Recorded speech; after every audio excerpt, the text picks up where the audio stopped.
Gumulong na sa Senado araw ng Huwebes, Hunyo 18, ang pre-trial conference para sa impeachment trial ni Vice President Sara Duterte. Dumating sa Senado ang mga miyembro ng defense team ni Duterte at ang mga House prosecutors para sa nabanggit na conference. Ang pre-trial ay magsisilbing inisyal na pagkikita ng parehong panel bago ang opisyal na pag-convene ng mga senator judges sa impeachment court sa darating na Hulyo 6. Pero matapos ang pagpapalit ng liderato sa Senado, malakas ang agam-agam ng maraming Pilipino na hindi magiging patas ang gagawing impeachment trial para sa ikalawang Pangulo. Sa eksklusibong panayam ng SMNI News sa dating Defense Chief na si Norberto Gonzales, lahat anya ng institusyon ngayon ay kontrolado upang pagtakpan ang tunay na mastermind ng pagnanakaw sa pera ng taong bayan.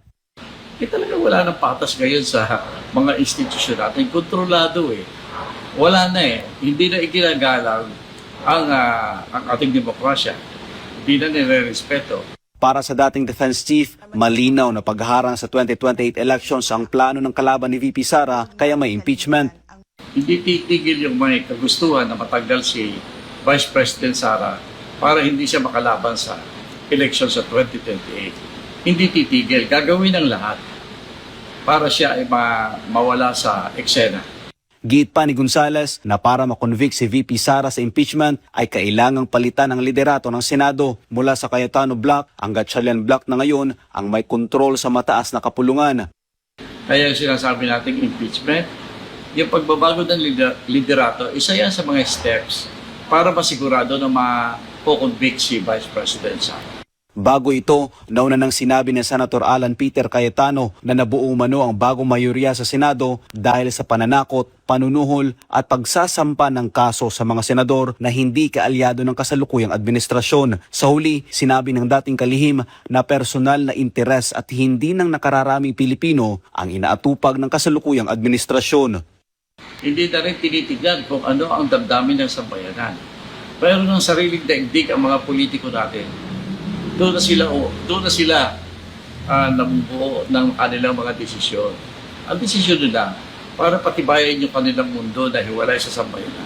Gumulong na sa Senado araw ng Huwebes, Hunyo 18, ang pre-trial conference para sa impeachment trial ni Vice President Sara Duterte. Dumating sa Senado ang mga miyembro ng defense team ni Duterte at ang mga House prosecutors para sa nabanggit na conference. Ang pre-trial ay magsisilbing inisyal na pagkikita ng parehong panel bago ang opisyal na pag-convene ng mga senator judges sa impeachment court sa darating na Hulyo 6. Pero matapos ang pagpapalit ng liderato sa Senado, malakas ang agam-agam ng maraming Pilipino na hindi magiging patas ang gagawing impeachment trial para sa ikalawang Pangulo. Sa eksklusibong panayam ng SMNI News sa dating Defense Chief na si Norberto Gonzales, lahat anya ng institusyon ngayon ay kontrolado upang pagtakpan ang tunay na mastermind ng pagnanakaw sa pera ng taong bayan.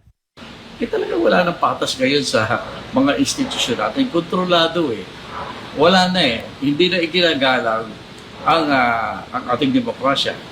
Hindi na nire-respeto. Para sa dating Defense Chief, malinaw na pagharang sa 2028 elections ang plano ng kalaban ni VP Sara kaya may impeachment. Hindi titigil yung may kagustuhan na matanggal si Vice President Sara para hindi siya makalaban sa election sa 2028. Hindi titigil. Gagawin ang lahat para siya ay mawala sa eksena.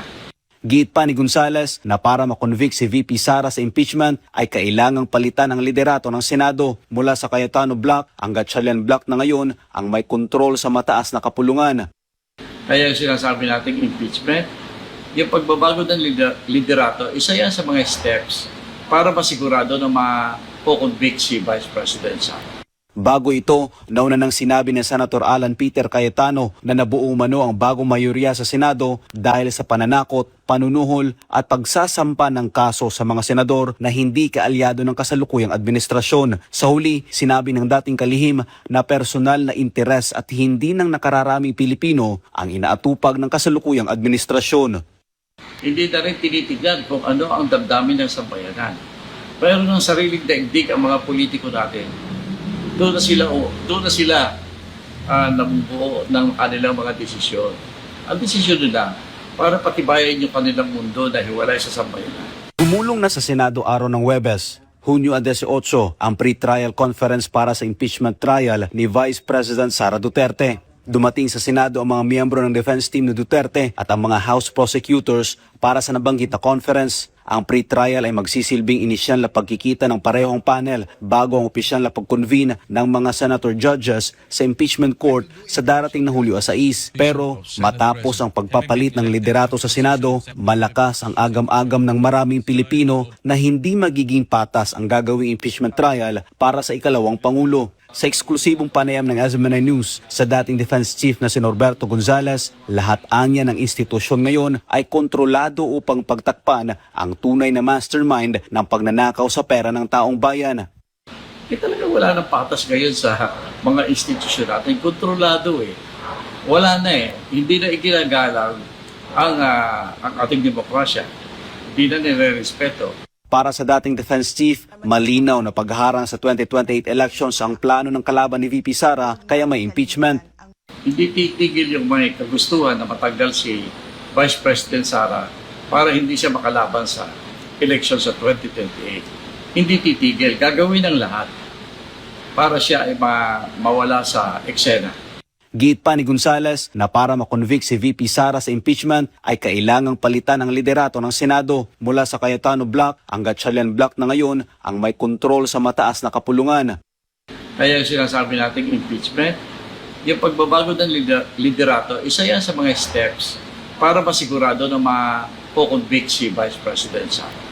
Bago ito, nauna nang sinabi ni Senator Alan Peter Cayetano na nabuo umano ang bagong mayorya sa Senado dahil sa pananakot, panunuhol at pagsasampa ng kaso sa mga senador na hindi kaalyado ng kasalukuyang administrasyon. Sa huli, sinabi ng dating kalihim na personal na interes at hindi ng nakararaming Pilipino ang inaatupag ng kasalukuyang administrasyon. Hindi na rin tinitignan kung ano ang damdamin ng sambayanan. Pero ng sariling daigdig ang mga politiko natin. Doon na sila nabubuo ng kanilang mga desisyon. Ang desisyon nila para patibayan yung kanilang mundo na hiwalay sa sambayanan.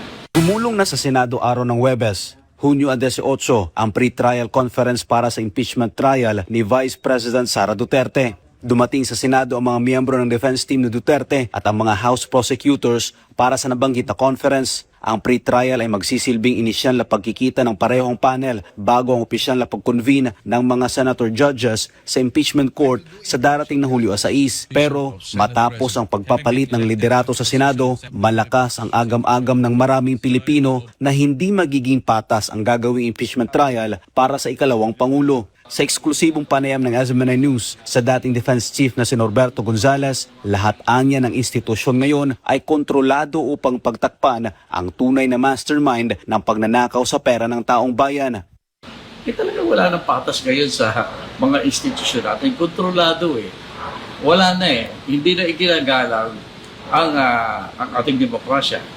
Hindi na nire-respeto. Para sa dating Defense Chief, malinaw na pagharang sa 2028 elections ang plano ng kalaban ni VP Sara kaya may impeachment. Hindi titigil yung may kagustuhan na matanggal si Vice President Sara para hindi siya makalaban sa election sa 2028. Hindi titigil. Gagawin ang lahat para siya ay mawala sa eksena. Giit pa ni Gonzales na para makonvict si VP Sara sa impeachment ay kailangang palitan ang liderato ng Senado mula sa Cayetano Block ang Gatchalian Block na ngayon ang may kontrol sa mataas na kapulungan.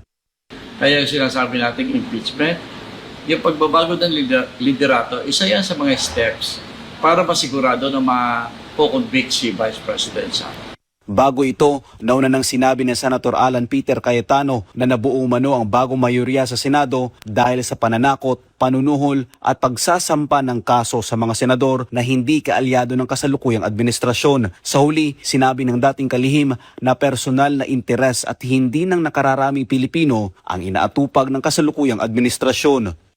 Hindi na rin tinitignan kung ano ang damdamin ng sambayanan. Pero ng sariling daigdig ang mga politiko natin. Doon na sila nabubuo ng kanilang mga desisyon. Ang desisyon nila para patibayan yung kanilang mundo na hiwalay sa sambayanan.